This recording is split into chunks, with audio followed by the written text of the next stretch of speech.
আপনারা সবাই সঙ্গে ছিলেন, কাজে আমার নতুন করে বলতে হবে না। যা যা দৃশ্য, যা যা কথাগুলো বলা হয়েছে, এটা বর্ণনা যদি দিতে হয়, শব্দ যদি ব্যবহার করতে হয়, তাহলে বলতে হবে একটা বিভৎস দৃশ্য।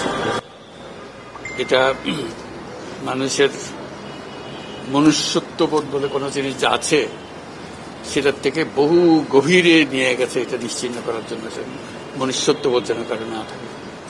নৃশংস অবস্থা, প্রতিটি জিনিস যে হয়েছে এখানে যতটাই শুনি অবিশ্বাস্য মনে হয়। এটা কি আমাদেরই জগৎ, এটা কি আমাদেরই সমাজ, আমরা এটা করলাম?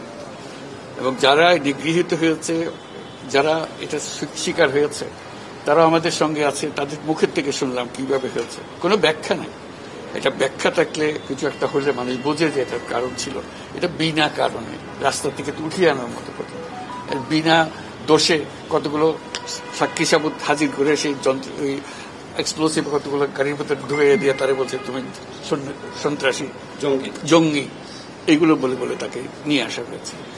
এবং এইরকম ইন্টারোগেশন সেল, এরকম টর্চার সেল, এরকম টর্চার সেল সারা বাংলাদেশ জুড়ে আছে। সেটাও শুনলাম আজকে। আমার ধারণা ছিল যে এটা বোধহয় এখানে আয়নাগর বলতেছি কয়েকটা আছে, এখন শুনতেছি আয়নাগরের বিভিন্ন ভার্সন সারা দেশ জুড়ে আছে। কেউ বলে 700, কেউ বলে 800। এতে সংখ্যাও নিরূপণ করা যায়নি পর্যন্ত। কতটা আছে, কতটা জানা আছে, কতটা অজানা রয়ে গেছে সেই জিনিসগুলো। আমরা এমনি শুনি আইএমএ জাহেলিয়াত বলে একটা কথা আছে। এই গত সরকার এই আইএমএ জাহেলিয়াতকে প্রতিষ্ঠিত করে গেছে সর্বক্ষেত্রে। এটা তার একটা নমুনা। আর আমি কমিশনকে ধন্যবাদ জানাচ্ছি, তারা বহু কষ্ট করেছে। অন্যান্য কমিশন তো তারা করেছে, অন্তত তারা নিজেদের ঘরে বসে করতে পেরেছে। এদেরকে গুম কমিশনের যেটা, তারা কোদাল আর এগুলো আবিষ্কার করার জন্য আসতে হয়েছে, তাদেরকে বের করার জন্য। কিসের মধ্যে লুকিয়েছিল, কারা কি করেছে, এখনো ধ্বংসাবশেষ আমরা দেখতেছি। কাজে আমরা দেশের যে চূড়ান্ত অবনতি, চূড়ান্ত রূপ দেখলাম সর্বক্ষেত্রে, এটা তার একটা প্রতিচ্ছবি।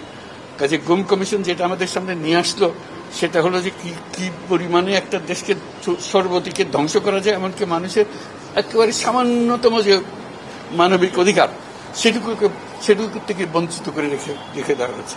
আজকে এটা জাতির জন্য একটা বড় চূড়ান্ত রকমের একটা ডকুমেন্ট হবে। আপনাদের সাক্ষী রেখে আপনাদেরকে নিয়ে এসে আমরা শরিক হলাম এটাতে। যারা এই ভুক্তভোগী তাদের সঙ্গে কথা বললাম, কয়েকজনের সঙ্গে। ভুক্তভোগীদের সংখ্যা আমার জানার মতো 1700 প্লাস, 1750 বা প্লাস, এরকম যারা ভুক্তভোগী। অজানা কত এটা তো আমরা জানি না। কেউ বলে যে এটা 3000-এরও বেশি হবে। কাজে সেটাও আমরা ধরে নিলাম যে একটা সীমারেখা দরকার, যেটা আমরা অজানা, এটা কেউ প্রমাণ দিতে পারেনি। এই যে উদাও হয়ে গেছে, মানুষ নিশ্চিহ্ন হয়ে গেছে, কেউ বলতে পারছে না সে কথা। তার মেয়ে আপনাদের সামনেই ছিল আজকে, যে বলছে আমার মাকে কোথায় নিয়ে যাওয়া হয়েছে আজ 9 বছর করে। 9 বছর ধরে আমরা আর খোঁজ পাইনি। সে নিজেও ছিল, 11 বছর বয়সে ছিল, সে মায়ের সঙ্গে ছিল, তাকে রেখে মাকে নিয়ে চলে গেছে। এই হলো সামান্য একটা দৃশ্য। এই দৃশ্য বড় করুণ দৃশ্য। এবং এটার কঠিনতম যে লেসনটা হলো, যারা করেছে তারা আমাদেরই সন্তান, আমাদেরই ভাই, আমাদেরই ঘনিষ্ঠ আত্মীয়, তারাই করেছে। এবং আমরা এই সমাজকে যদি এর থেকে বের করে না আনতে পারি, তাহলে এই সমাজ তো টিকে থাকবে না। যে এইভাবে যদি আমাদের হয়, আমাদের সন্তানরাই যদি এগুলো করে, এবং তারা যদি এইরকম কাজ করতে পারে, যে মানুষের পক্ষে যেটা সম্ভব। একজন বলছিল ওই যে খুপড়ির মধ্যে তাকে রাখা হয়েছে, গ্রামে তো মুরগির খাঁচা এর চাইতে বড় হয়। এরকম অবস্থা, মুরগিও নড়াচড়ার যেরকম জায়গা পায় না, ওরও নড়াচড়ার কোনো জায়গা নেই। ওকে ব্যবস্থা রাখা হয়েছে, মাসের পর মাস, বছরের পর বছর তাকে ব্যবস্থা রাখা হয়েছে। এটা মানুষের সামনে এখন বিচার রইল, কিভাবে আমরা আবার নতুন করে সমাজ গড়তে পারি, যাতে করে আমরা এই যে এটা আমাদের সবারই অপরাধ, যেটা হতে দিয়েছি আমরা দেশে। আজকে আমরা মুক্ত হলাম, সে মুক্ত বাংলাদেশে আমরা যেন নতুন করে আবার সমাজ গড়তে পারি, এটার থেকে একেবারে অতি দূরে যেন আমরা চলে যেতে পারি। এটার নমুনা, এটার সাক্ষী, এটার যে ডকুমেন্টেশন গুম কমিশনের রিপোর্টের মধ্যে থাকবে, এবং এটা অবশ্য পাঠ্য হিসেবে সবাইকে পড়তে হবে, এবং তাদের যারা করেছে তাদের বিচার করতে হবে। তা না হলে আমরা নিষ্কৃতি পাবো না এটার থেকে। এই যে কাজগুলো করে গেল তারা, তা না হলে আমরা আবার মুক্তভাবে বলবো কি করে যে আমরা এই দেশের মানুষ, আমরা পরিষ্কার। যারা করেছে তাদের জন্য আমরা কেন মুক্তভোগী হতে যাব?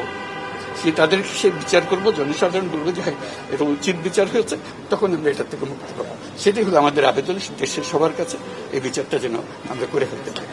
এইগুলো সব এভিডেন্স যা যা আমরা দেখলাম, এভিডেন্স গুলো সিলগালা করে রাখা হবে যাতে করে কেউ বিনষ্ট করতে না পারে, যখন বিচারের কাছে যেহেতু এটা প্রমাণ হিসেবে ব্যবহার করতে পারে সেই হিসেবে আমরা থাকি। ক্ষতিপূরণ হিসেবে আমরা দেখি না, আমরা দেখছি যে ন্যায় বিচারটা তার জন্য হয় অতি তাড়াতাড়ি হয়, যে বিচার দীর্ঘসূত্রিতায় করে থাকবে সেই জন্য এটা থেকে নিষ্কৃতি পায়, এটা আমাদের ফার্স্ট প্রেফারেন্স। তারপর দেখা যাবে তাদের কি করা যেতে পারে। তার জীবনটা ফিরিয়ে দিতে পারবো না যে জীবনের মাধ্যমে সে গেছে, অন্তত দেখলে মনে সান্ত্বনা হবে। আমি জায়গাটা দেখে এসেছি। ওই মেয়েটা যে বাচ্চা মেয়ে যে বলতেছেন আমার মাকে আর দেখতে পেলাম না, কোথায় চলে গেল, আজ পর্যন্ত কেউ খবর দিতে পারলো না সে বেঁচে আছে না মরে গেছে, মরে গেলে কোথায় আছে। The whole existence of this government is because of this, that we don't want to stay in that darkness যেটা আমাদের that has been created around us. So we want to create a new environment, new, as we say, new Bangladesh, as the students have been claiming all the time. So that led to the reform commissions. One of them is this disappearance commission, which led us to see this thing. If we didn't have that commission, probably it will be just a storytelling. Nobody will believe, somebody will say yes, somebody will say no. Now they have concrete proof, and now they will go to the justice. So this is one step. And then what happens to the rest of the institutions? You are dealing with something that they have done. Will this be repeated in future? That's something we have to make sure that it's not repeated in future. No way. Nowhere near it. This is the worst ever in the whole world possible. So we don't want to have anything to do with it. We'll be as normal as any civilized human being could be. So that's our commitment. That's what the reform commissions are all about.